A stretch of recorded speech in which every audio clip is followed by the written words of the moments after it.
दिल नेक हो नियत साफ तो हो इंसाफ, कहे इमरान खान।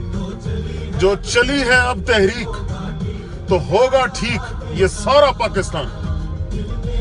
भाइयों, हमें फख्र होना चाहिए कि हम उस तहरीक का हिस्सा बनने जा रहे हैं जो इस पाकिस्तान की इंशाअल्लाह तकदीर बदलेगा। इमरान खान ने क्या गलत कहा? लोग घबरा रहे हैं, क्या होगा 2 तारीख को, क्या होगा? कुछ भी नहीं होगा, सिर्फ जुल्म का खात्मा होगा, इंसाफ का बोलबाला होगा। ये अवाम जीतेगी और इस मुल्क के चोर हुक्मरान शिकस्त खाएंगे, हारेंगे।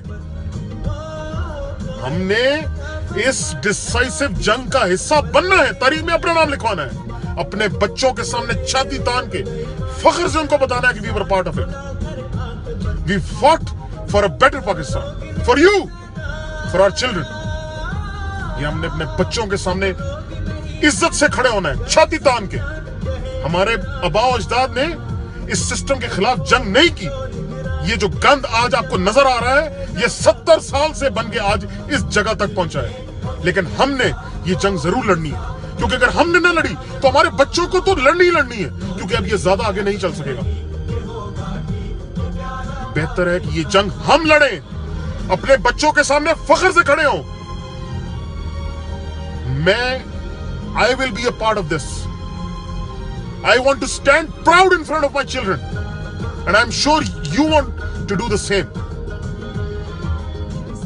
इस मुल्क की बका सिर्फ एहतसाब और इंसाफ में है, और इमरान खान सिर्फ और सिर्फ यही मांग रहा है। वो अपने लिए कुछ भी नहीं मांग रहा, वो जो कह रहा है वो इस कौम के लिए कह रहा है, और हमने उसका साथ देना है इंशाअल्लाह। तहरीक इंसाफ जिंदाबाद, इमरान खान जिंदाबाद, एहतसाब मार्च जिंदाबाद।